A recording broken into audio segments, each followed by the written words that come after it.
Suite Magazine.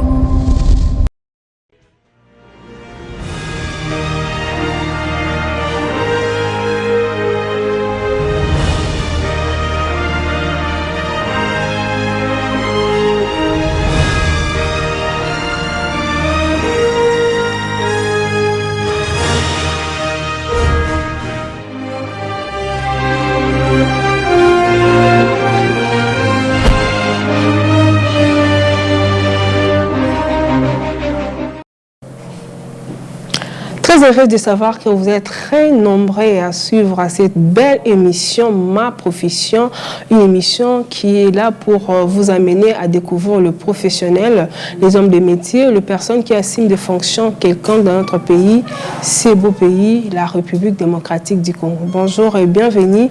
Dans ce nouveau numéro, nous avons encore l'honneur de vous présenter une autre personne qui va parler de sa profession. On va découvrir ensemble. Il s'appelle Monsieur Mwaka Lumumba, il est slameur. Bonjour.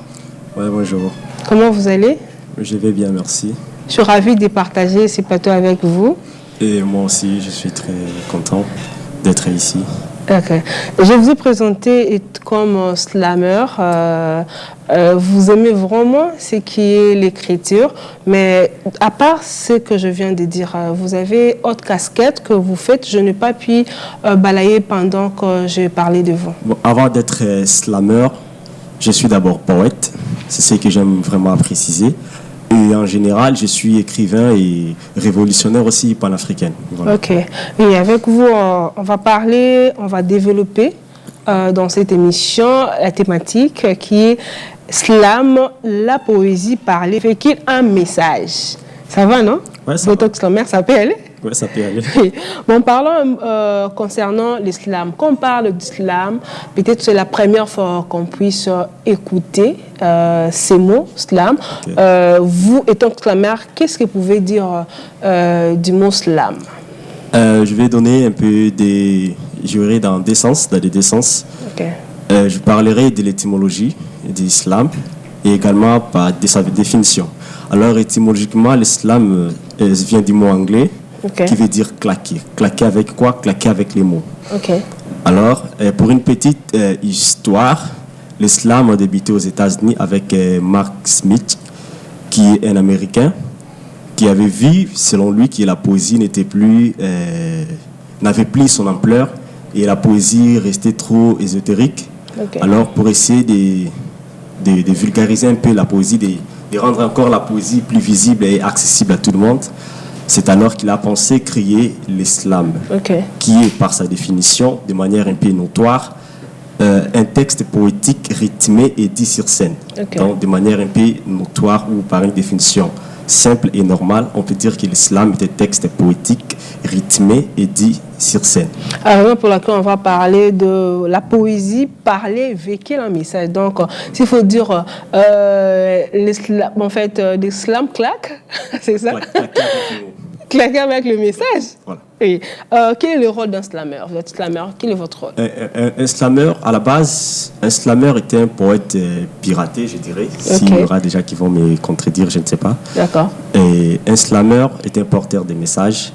Un slammer, c'est celui qui sait dire ce que l'autre ne sait pas dire. Okay. Puisqu'à la base, on a tous quelque chose à dire et on n'a pas tous cette possibilité-là de savoir le dire. Okay. Et le slammer, c'est celui qui sait dire ce que l'autre ne sait pas dire ou ce que l'autre ne peut pas dire. Okay. C'est-à-dire que nous portons un message. Oui, vous portez le message, mais quelle différence y a-t-il entre un slammer et un poète? C'est comme si vous faites la même chose. C'est ce que je vous ai dit. Étymologiquement, la poésie, l'islam, c'est une poésie vulgarisée, okay. Rendue accessible à tout le monde. Okay. Et c'est une poésie qui se dit. En l'occurrence, la poésie, c'est une poésie qui reste dans les livres et qui se lit, qui se médite. D'ailleurs, la poésie ne se lit pas, mais ça se médite. Ok, donc la poésie, c'est dans les livres. Bon, c'est pas, là, c'est un aspect un peu, comment dirais-je, de manière un peu générale, oui. Mais au fond, il y a des différences, mais certaines différences sont un peu compliquées à expliquer. Parce qu'il y a des textes poétiques ou de la poésie qu'on peut faire d'islam. Il y a aussi des textes d'islam qu'on peut aussi appeler ça poème ou de la poésie. Et parce qu'on va vraiment apprendre par rapport à ce que vous faites comme travail, comment on fait l'islam? Parce que vous avez expliqué ici la poésie, on écrit, on garde ça dans des ouvrages d'une façon générale, mais l'islam, comment vous faites ça? Comment on garde ça? Comment on peut savoir que ça c'est l'islam par rapport à votre expérience? Bon, la question c'est comment faire l'islam. Ouais. Je commence là. Alors, l'islam est un art. Okay. Et l'art, par sa définition, est un don inné. D'accord. C'est-à-dire, pour commencer à faire l'islam, tu dois d'abord découvrir est-ce que vous avez l'art. Vous êtes né islameur. D'accord. Et si vous êtes né islameur, il y a plusieurs manières de découvrir. Et moi, par exemple, j'ai commencé à écrire comme ça. Je ne savais ni l'islam ni la poésie et j'ai commencé à écrire. Mais il y a certaines personnes qui ont commencé à écrire parce qu'il a entendu quelqu'un, parce qu'il a vu quelqu'un. Et c'est normal. Maintenant, pour faire l'islam, il faut commencer d'abord par découvrir si vous avez ces sangs-là. Okay. D'un slammer, puisque c'est un don et puisque c'est un art, et un art, c'est un don inné. Okay. Et si vous découvrez que vous avez la chose en vous, je peux donner 4 conseils qui sont relatifs. Slammer 4 conseils pour faire l'islam, ou pour devenir un bon slammer. Et ces 4 conseils, c'est mon expérience personnelle. Et c'est on va arriver à votre expérience pour savoir comment tu vas arriver. Hein? Donne d'abord les secrets. C'est pas un problème. La première des choses que je vais recommander à ceux qui ont découvert qu'ils ont l'art des slameux, c'est qu'ils doivent d'abord écouter les autres. Okay. Les gens qui ont fait l'islam avant eux, les gens qui savent l'islam, ils doivent d'abord écouter les autres. Okay. La deuxième des choses, qu'il doit également choisir un modèle. C'est-à-dire, en écoutant les autres, on peut se définir, on peut se dire, voilà, les autres slameurs. Voilà, telle personne m'inspire. Et la troisième des choses, que n'arrêtez jamais d'écrire. Peu importe ce que vous écrivez, mais n'arrêtez pas d'écrire. Okay. Même si vous écrivez des choses que vous ne trouvez pas... Avec des fautes d'orthographe? Oui, c'est pas un problème. Il faut d'abord écrire. Avec le temps. Et l'idée... Oui, l'idée, c'est d'abord... Oui. Du jour au lendemain. Puisque si vous écrivez qu'il n'y a pas d'amélioration, c'est que vous n'avez pas l'art. Et la quatrième des choses, c'est que participer beaucoup plus dans des ateliers d'islam. Okay. Pour avoir les expériences des autres, pour connaître aussi les règles, puisque l'islam, il y a aussi des règles de l'islam. C'est pas genre vous venez, vous faites n'importe quoi, il y a aussi des règles. Et pour connaître plus des règles, il faut nécessairement passer dans les ateliers d'islam, écouter les expériences des autres et vous allez... il n'y a pas une école pour la formation, ou bien, comme on voit, il y a des artistes, scripteurs, il y a scripteurs, je veux dire, oui, il y a des artistes peintres, ils suivent un parcours pour devenir ce qu'ils sont. Mais pour vous, il faut seulement suivre tes conseils, ou bien il faut étudier aussi. De manière formelle, je ne crois pas s'il y a une école, parce que je ne peux pas dire comme ça, je ne crois pas ici s'il y a une école où on enseigne l'islam. Okay. Je ne crois pas, de manière formelle. Okay. Mais il y a des personnes qui comme parfois, modèle. Voilà, qui parfois organisent des ateliers d'islam en répétition. Okay. Mais il n'y a pas une école formelle où on forme des slameurs. Il n'y a pas de centre de formation, comme tu viens de dire. Parle-moi de ton parcours. Comment tu es arrivé dans ce monde? D'abord, devenir un artiste et maintenant un artiste slameur. Donc, c'est vraiment pas connu hein, quand on parle d'islam. Peut-être c'est la première fois pour d'autres personnes d'écouter ces mots-là. Mais toi, tu es jeune, mais tu te donnes dans ça. Comment tu es arrivé? C'était lié à ton enfance? Tu as suivi un modèle? Ton père est slameur? C'est devenu comment? Ok, comme je l'ai dit, à la base, je suis poète. Okay. Et j'écrivais des textes poétiques où je ne connaissais pas l'islam. Et à un certain moment, plus j'écrivais, plus j'ai découvert les poètes. Et à travers les poètes, j'ai découvert tu as compris que l'islam existe. L'islam existait. Okay. Alors je me disais, je dois porter les messages que j'ai, ce que j'ai à dire, ça doit aller encore plus haut, plus qu'il y a de la poésie. Puisque la poésie, ça reste vraiment trop élitiste. Okay. Alors pour apporter mon message là, de manière un peu plus, comment dirais-je, à l'échelle, disons à l'échelle mondiale ou internationale, c'est pour cela m'a inspiré à faire l'islam. C'est-à-dire sortir vraiment de ce moderne monde un peu trop ésotérique pour partager mon message avec tout le monde. Et c'est là que j'ai... Vous avez parlé du message. Quel genre de message que vous véhiculez pendant vos slams, c'est ça, non? Okay. Quand vous faites vos slams, quel est le message que vous véhiculez? Parce qu'on on a dit ici la poésie, parler, véhiculer un message, mais l'islam dans vos slams, quel genre de message que vous lancez? Vous faites quoi exactement dans vos messages? Je pense qu'en écrivant le mot Mwaka Lumumba, il y a le mot Lumumba dedans. Oui. Okay. Et quand on parle de Lumumba, on voit directement l'Afrique, le Congo, la lutte, la liberté et tout comme ça. Okay. Alors, j'ai porté ce nom, c'est justement une manière pour moi, dans mes messages, dans l'islam, je suis trop engagé. Et je parlais trop de la guerre, la paix, la liberté. Et ce sont des thématiques qui me préoccupent, puisque pour moi, je me dis, la meilleure façon de me définir, de donner l'essence à mon existence, oui, ça serait de défendre la bonne cause, oui, de chercher la liberté. Parce que moi, je me dis, on n'existe pas si on n'est pas libre. Okay. Alors, celui qui n'est pas libre, il doit chercher sa liberté. Et à travers mes textes, j'exprime mes mots. Et voilà, ce sont là vraiment mes messages le plus profond, ce qui me préoccupe. Donc, dans tes messages, tu parles plus de la liberté, de la démocratie. Oui. Voilà, l'engagement, le panafricanisme. Et je suis vraiment... Tu es authentique? Très authentique. Oui, parce qu'on parle de votre travail. Soyons d'abord soyons pratiques. Okay. Vous voyez que quand on travaille, il faut que le travail te nourrit, hein? C'est ça. Le travail te donne quoi te nourrir, comment acheter tes histoires, comment te prendre en charge. Est-ce que dans le travail que tu fais, l'islam que tu fais là, étant que slammer, est-ce que tu peux te dire que tu peux te trouver quoi vivre avec dans notre pays? Dans notre pays, c'est difficile. Oui. Parce qu'il n'y a pas que l'islam qui gangrène. Et d'ailleurs, l'islam est un art méconnu. Et dire que vivre d'islam au Congo, c'est pas impossible, mais c'est difficile. Et moi, personnellement, je ne vis pas trop d'islam. Je fais l'islam par passion, par amour. Et je n'attends pas avoir une récompense, disons, argent ou... Financièrement. Mais si c'est déjà du travail. Okay. Il n'y a pas le financement, vous travaillez toujours? On le fait par passion, par amour. C'est-à-dire, pour devenir un bon poète ou un bon écrivain, tu dois d'abord te dire que je ne fais pas ça pour l'argent, mais je fais ça pour la passion, pour l'amour. Moi, je fais l'islam pour l'amour, pour la passion. Bien qu'il y a des prestations où on est payé, où on est rémunéré, mais ce n'est pas vraiment ça la chose la plus importante pour moi. Pour moi, c'est dire ce que j'ai à dire, c'est partager cette poésie que je porte à moi avec les autres, avec ma société. Okay. Voilà. C'est quoi ton combat quand tu fais ça? Malgré tu n'as pas l'argent, mais tu as dit que tu fais ça par passion. Qu'est-ce que tu attends quand tu fais tes slams? Okay. Comme je dis que je suis trop engagé, moi, ma plus grande préoccupation, c'est ce que nous disons.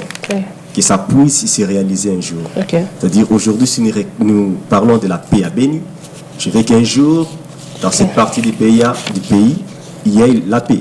Que tu sois vivant ou pas, qu'il y a toujours des traces de Mwaka qui a parlé sur la paix. Puis... Des traces là qui resteront intemporelles. Et pour moi, c'est la meilleure des choses. C'est pas l'argent. C'est pas l'argent. Comment vous faites pour prester, parce que vous avez dit que vous prestez dans les manifestations, c'est quel genre de manifestations que vous prestez pour véhiculer quel message? Parce que vous avez dit, vos messages c'est pour apporter la paix, c'est vraiment panafricaine comme vous avez dit, c'est quel genre de prestations? Est-ce que vous pouvez prester dans un anniversaire, vous parlez de la paix? Ça n'a pas de sens. Là, ce sont mes thématiques qui me préoccupent. Mais il y a aussi d'autres textes où j'écris qui n'ont rien à voir avec la révolution et tout ça. Parce qu'un artiste, c'est quelqu'un qui n'est pas confiné quelque part. C'est quelqu'un qui a la liberté de faire tout, bien qu'on peut avoir une thématique qui peut avoir une particularité, mais en général... Mais dans des activités, la plupart de nos activités, c'est entre nous slameurs. C'est difficile de participer dans une activité où il y a plusieurs disciplines. Et j'ai eu aussi à participer dans d'autres activités, peut-être d'entrepreneuriat où on m'invite, mais je fais toujours le nécessaire de parler, de l'éveil de conscience. Et là aussi, ça touche les gens. Et voilà. Parce que nous sommes avec un slammer, on veut quand même déguster, parce que moi, c'est la première fois aussi de voir un slammer et puis que tu parles de ça. Je veux d'abord savoir comment ça se passe. On peut déguster quand même? C'est que tu fais? Bon, je préfère faire un extrait d'un texte Ok. que j'ai intitulé L'ami de la paix. D'accord. Un extrait, puisque c'est trop long. Alors, nos espoirs crisaillent, en cisaillent dans un sanglot de pleurs. Bruit des armes, bruit des larmes, voici que s'érigent sur nos terres des bétons de tombes sans croix. Et un ciel caricaturé descend de mes frères tués par ces hommes de guerre. Il faut-il amener la guerre contre la guerre pour avoir la paix? Compris que la paix n'est que le fruit du cessez-le-feu. Mon peuple a appris à détester la guerre jusqu'à sa dernière goutte. Il faut qu'on se mette bras dessus, bras soudés contre la guerre, pour que cet enfant qui voit mourir son père ne porte guère des armes, pris de la vengeance. Il faut qu'on allume le calmer de la paix, calmer ses âmes effrayées. Il faut qu'on allume le calmer de la paix, calmer ses âmes effrayées, car si on dépose nos armes, la guerre sera ménopause.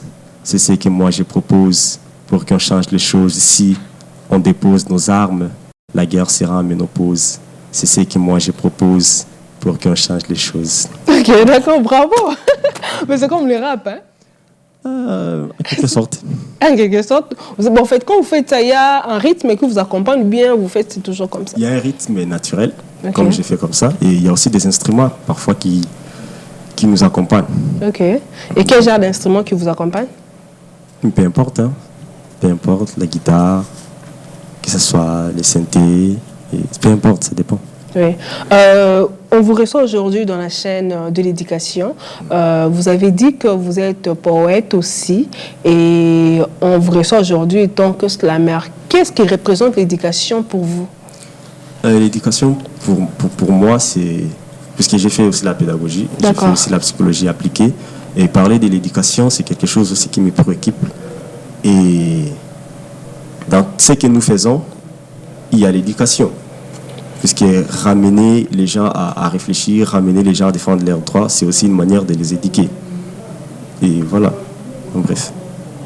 Et quand vous avez dit que c'est ramener des gens, dans ce que vous faites comme travail, qu'avez-vous déjà eu comme résultat?